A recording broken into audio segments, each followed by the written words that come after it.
salaamaaleykum mbokku internetu référence actu dal jàmm si seen beneen numéro 77 comme ni ñu koy faral di defee weekend bu nekk tey nag ñu fas yéene faram-fàccee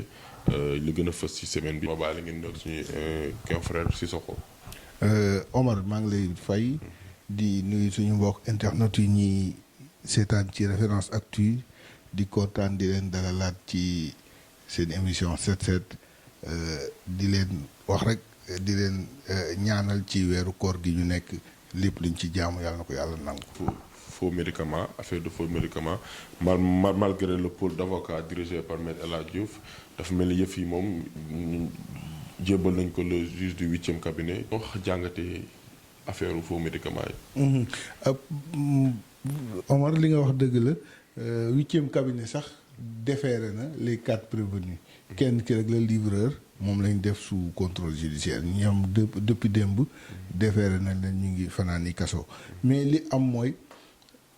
ba mu amee dañ ne faux médicament du affaire faux médicament ay du c'est pas de faux médicament yu si bëri sax du médicament ay matériel médical la ay ya nga xamante dañ ciy liggéeyee. ay dispositif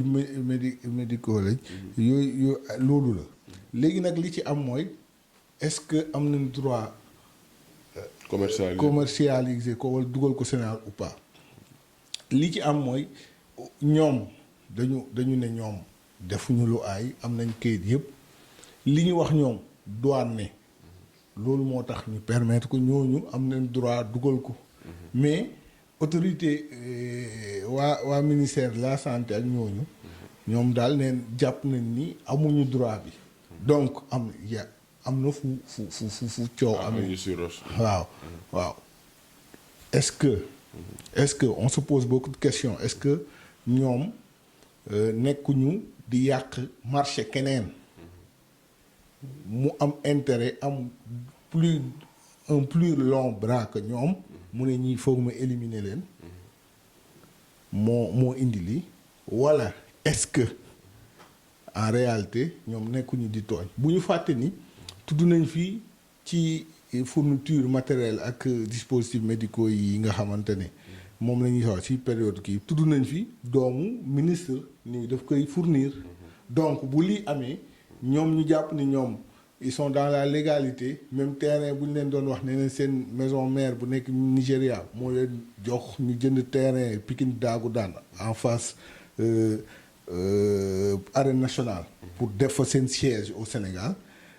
ñoom jàpp ba ci devant le juge ce jeudi devant le juge ils ont réaffirmé leurs propos et leur avocat maître El Hadji Ousseynou Diouf ak ñi mu àndal ñoom maître Bamba Cissé ñoom ñi ci seen pool boobu yëpp ñoom ils continuent à maintenir ça ne ñoom seen clients yi defuñu dara bu coow di am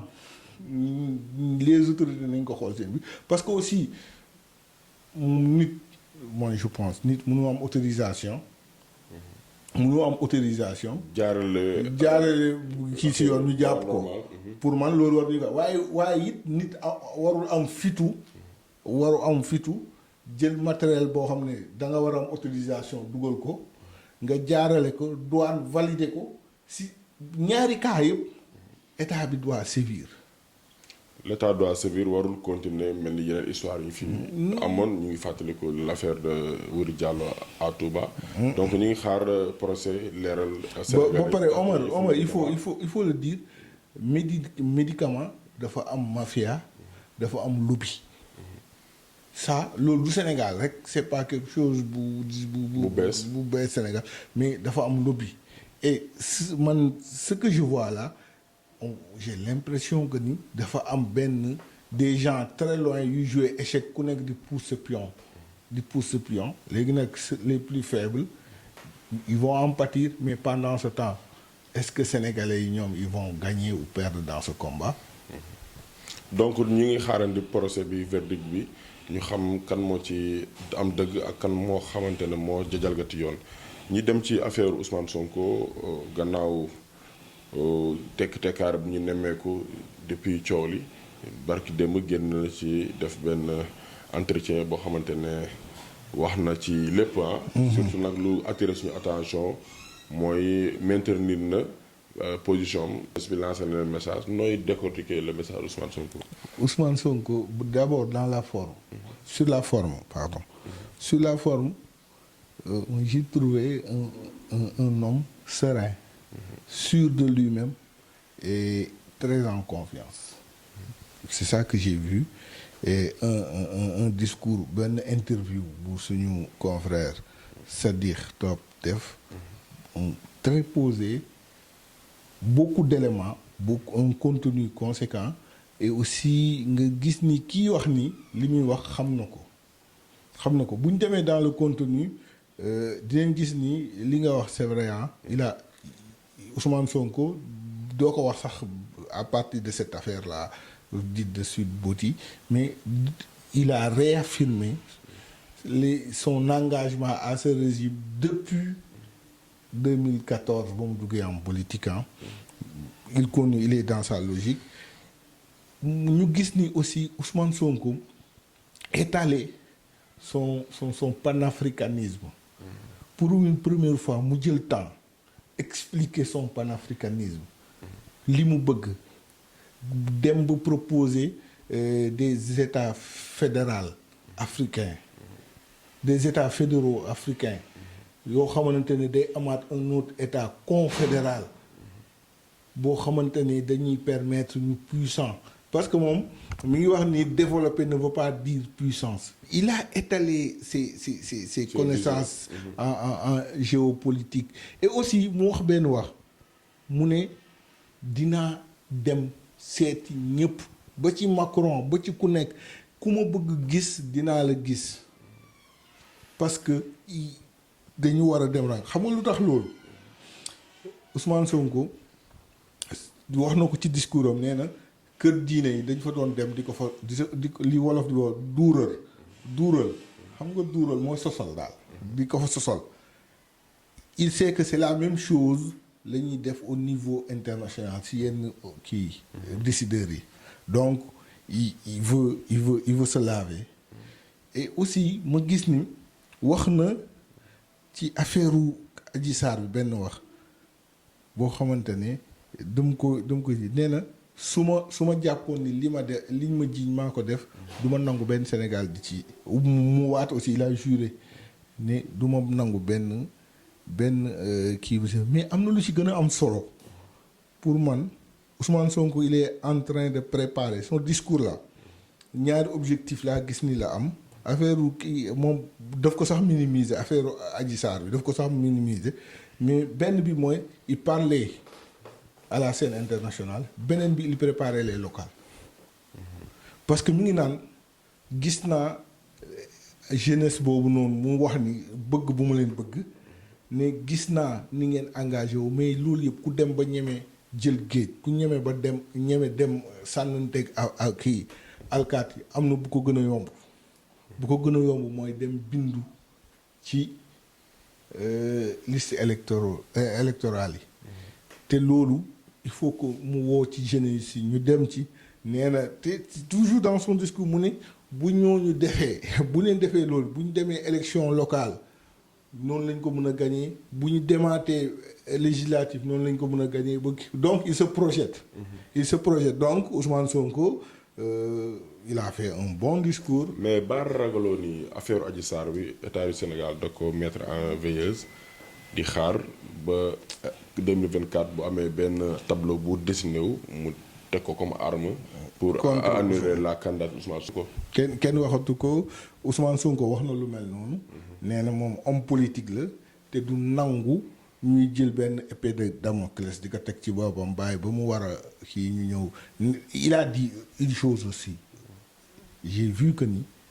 ku ñeme président Macky Sall la quoi. maa ngi ko gis mel ni kuy wax ak nit nee na amul ginnaaw yàlla ak ñi mu àndal bañ ko investir Macky Sall mënu ko teree nekk candidat. Il parle avec assurance. Te it nee na le combat là moom Ousmane Sonko jaral na ko bakkanam. donc li nga wax noonu c'est vrai que dans la stratégie globale mun nañ ci bàyyi xel, mais lui aussi il va pas se laisser faire. Il va pas se le faire, mais de l'autre côté aussi, hier, on a assisté à un discours vraiment engagé du président Macky Sall devant la jeunesse sénégalaise. Bon li am démb forum donc conseil présidentiel pour l'insertion et l'emploi des jeunes sincèrement j'y crois pas. Pourquoi? Toujours gis nga ñun on est dans une démocratie, dans une organisation de représentativité qui ne représente personne. Omar, Les jeunes qui étaient là-bas. dama lay expliquer rek on nous parle du conseil national, conseil départemental, conseil local dem fi nga dëkk à Fass Mbao boo demee man fi ma dëkk ak Tivaouane Peulh jeune la 98% des jeunes xamuñ luy conseil local de la jeunesse,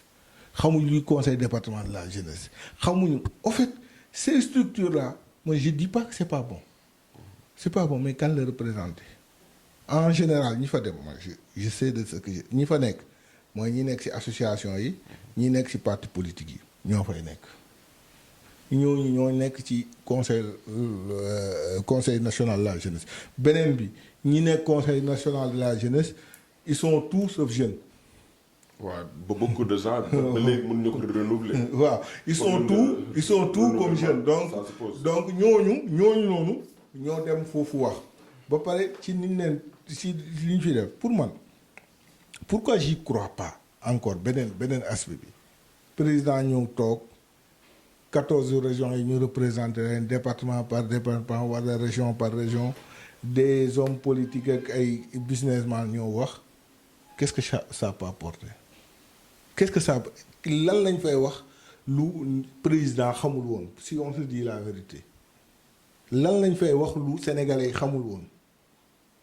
tout ce que président de la république warul Sénégal dem département région par région def ko conseil ministre décentralisé liñ fa tënkee lu ci am xam nga le problème il faut qu'on arrête le populisme là la théâtralisation de la politique là il faut qu'on arrête ça gis nga nañu dugg dans le factuel ay fast track nangam nañu bàyyi les slogans vides de sens là te ñu dem ci pragmatisme xam nga président nabar am na ñeneen gis naa booy yu ko yi def ñoom seen bopp ne dina tar est-ce que yaa ngi comprendre si quoi si slogan du dara nabar da ngay def nabar ma jëlaat sama defaat dina tar après donc su ma la déggee jàpp nga ne li xew fee démb c'était pas une occasion que le président devait saisir pour se réconcilier avec les jeunes jéem a déglu seen problème. li am démb man dama gëmul ni dafa waroon am président xam na li xew nee na il a compris il a entendu les Sénégalais qui ont manifesté il les a compris il a dégagé de l'argent na nekk dans le factuel nit ñi liñ fa wax du caaxaan liñ fa wax am na ñoo xam ne ñi ngi wax loo xam ne président moo leen gën a xam fi ñu dëkk c'est ça la vérité léegi après ñu ñëw di la toog di la wax say l'orateur wër la nga am benn tàccukat spécialisé bu toog foofu lu ñu wax mu tàccul la ba kontaan mais après ñu dem lan lañ fa jël ban mesure bu kii nga ci jël 65000 la ñuy recruter 400 millions ay les pôles emploi là attends pôle emploi si on parle de pôle emploi en France c'est quoi fii nii le contenu bu ñu ci def ak pôle emploi du benn fii contenu mooy pôle emploi da ngay dem boo amee projet nga yóbbu fa ñu wan la nooy bindee mu nekk caisse unique guichet unique loolu mooy seen pôle emploi guichet unique lañ ko tuddee noonu mais pôle emploi en France c'est pas ça da ngay dem inscrire pour bu liggéey amee bu disponible ñu wool loolu mooy pôle emploi en France mais on est toujours dans la démagogie démb li am fële théâtre la te man benn objectif la gisoon ni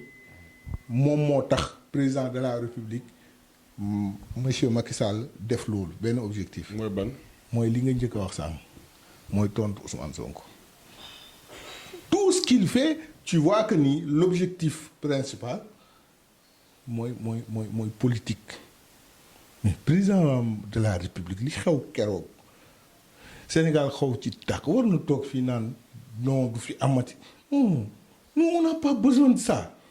on n'a pas besoin de des discours va-t-en-guerre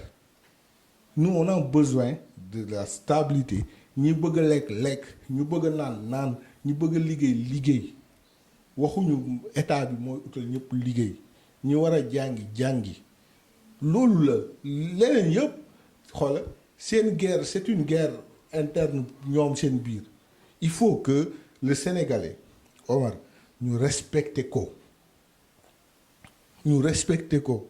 parce que le président de la République bu ñëwee taxaw naan li fi amoon dootu amati et parce que gis nañ ni aussi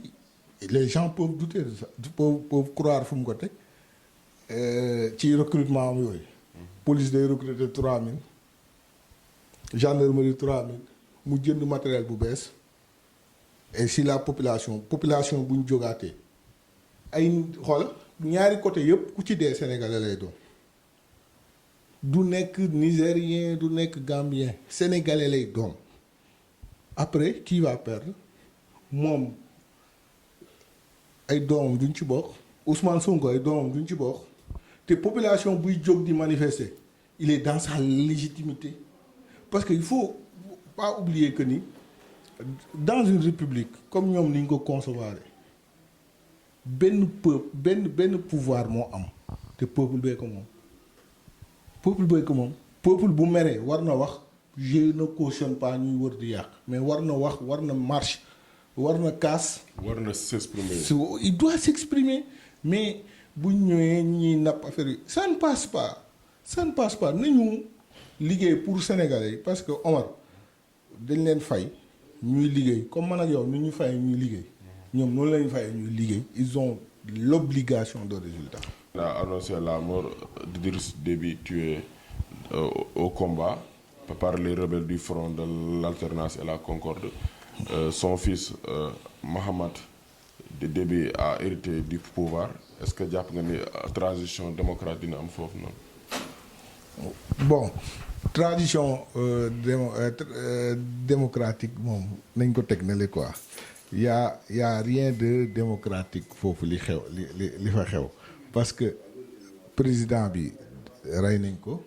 moom comment il est venu au pouvoir bu ñu fàttee il a cherché du pouvoir Hissène Habré qui s'est réfugié après au Sénégal après ba mu ñëwee vider les caisses ñëw fii xam nga ba fii jugé nañ ko temps yow douté la façon dont on a annoncé sa mort. Bon j'y reviens maintenant li fa am mooy le gars Idriss Déby Itno maréchal Idriss Déby Itno il a régné par l'épée il est mort par l'épée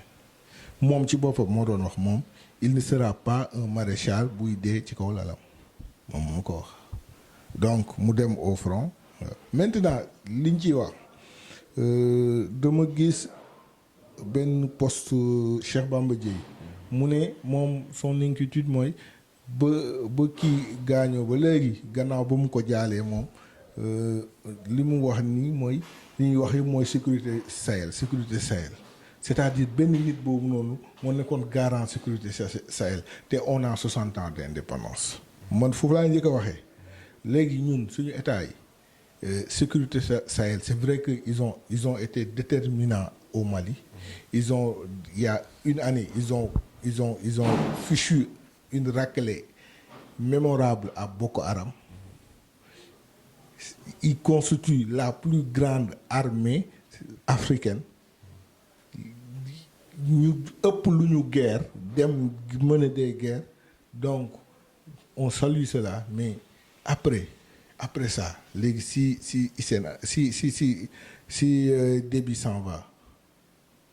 que léegi état yi di tiit pourquoi ñu tiit ñoom kon lu leen fale woon luñ ko doon doyee. Omar pourquoi ñu faloon leen c'était pour garantir d'abord la sécurité de leur pays et la sécurité alimentaire et militaire. léegi bu nekkee kële dem na ñoom ñuy tiit yaa quoi kon foofu c'est un aveu d'échec pour des gens là beneen bi mooy wax nga ko sànq démocratie foofu duñ fa tudd démocratie déjà le gars tous ces opposants yu waroon participer ci élection présidentielle bii nga xam ne lundi lañ confirmé waa li wolof di wax yàlla moo aay ci potum buur da ngay weer ba mu fendi mu taw ci kawam lundi bii passé leen déclaré vainqueur avec 79 virgule pour quelques pour cent virgule 34%. Pour la 6e fois. Pour la 6e fois ñooñu yëpp mu écart léegi mu jël des pantins ñu présenté wu mu gagné leen noonu après ñu rey ko parce que moo demoon au combat c'est un militaire son fils mu am une constitution am une assemblée nationale mu waroon am le président de l'assemblée nationale jël le pouvoir après def transition ñu gis un conseil militaire qui a dissous l'assemblée. dissout la constitution dissout l'assemblée jël son fils teg ko ci bopp bi mu kii et pendant ce temps Mali fii nii ba coup d'état amee ñoom reyuñu kenn mais ñii li ñu def coup d'état la d'accord nga ni coup d'état la Mali li fa amoon coup d'état mais les jeunes colonels maliens là lan la leen fi waxuñu leen ne leen embargo lan leen fi wax la France lan la fi waxul la CEDEAO lan la fi waxul hein? Et après on va nous parler de démocratie bu ñu sonal xam nga le problème c'est quoi le gars il a régné par l'épée, il est mort par l'épée. Même si il faut je le réitère, il a été prépondérant, il a été important dans la sauvegarde de la sécurité du Sahel. Parce que moom nekkoon principal interlocuteur France dans cette affaire. Maintenant moom dem na, il va falloir que ñii fi des qu'il s'organise, que la France qui ne prêche que pour ses intérêts, qu'il appuie le G5 Sahel et tous les pays du Sahel, que nous renforcer cette sécurité, parce que les gars ñi ko song noonu ñi nga waa FACT c'est des gens yi nekkoon fële en Libye ak ba ñu fa demee te ñëpp xam nañ ni en Libye ils étaient sous la coupole du maréchal Haftar, qui est un élément de la France et du Qatar.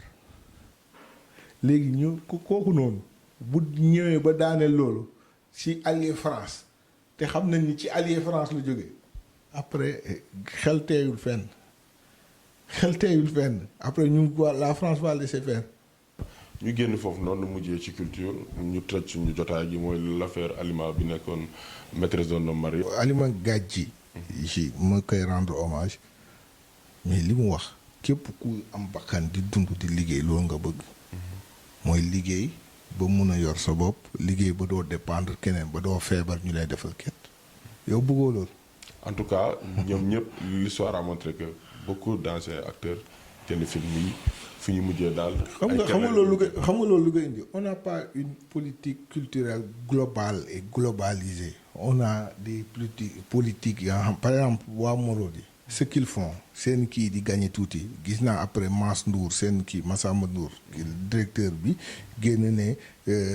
diggante ba ñu commencé léegi les artistes reçoivent 10 à 20 fois plus seen salaire initial c'est-à-dire yokku na c'est vrai mais loolu état lan la ci def. Il y a quoi de politique culturelle ñoom c'est une initiative privée et personnelle la mais accompagnement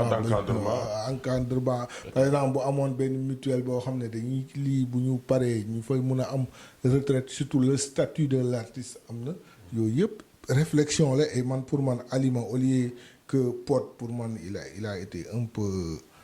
maladroit mu koy attaque daf ko dañu waroon nekk base de réflexion boo xamante nañu xool au-delà de tout ça nan la ñuy liggéeyee pour que ñii di liggéey di gagner tey xaalis nan la ñuy def fii ak 30-40 ans ñu mun a di am bëgg a faju am as tuut parce que liggéey boo comme liggéey yëpp liggéey boo gis day am retraite day am benn instant dootoo xewati et gis nañu aussi beaucoup d'artistes comme ay Julo Jams ay ñeneen ab jàppale nañ ko sur les réseaux sociaux pour man c'est normal et c'est normal il faut qu'au-delà de ça mu susciter benn réflexion ñu xool nan la ñuy def ba ñun suñuy artistes fu ñu war a nekk ak lu ñu war a def ñu nekk dans de très bonnes conditions. ñu nekk dans de très bonnes conditions xam naa c'est une réflexion approfondie parce que récemment le Journée mondiale du théâtre c'était l'occasion d'en parler il y a beaucoup d'artistes yu si doon naqarlu parce que on fait par la part des choses entre le téléfilm et le théâtre les cinémas sont fermés etc. Donc il faudra que l'État du Sénégal bàyyi xel secteur boobu qui est la culture et qui est un moteur pour yóbbu dëkk foofu sori li leen indiloon seen mbokk internet yi seen émission seet sax xanaa ñu bàyyi la nga tàggatoo. waaw Omar di tàggatoo ñëpp di leen ñaanal samedi prochain. incha allah ci beneen numéro ci seen émission 7-7 balaa boobu rek di wax sama mbokk sekkeen yi ak njaween yi ngeen muñ rek koor moom jaamu yàlla la.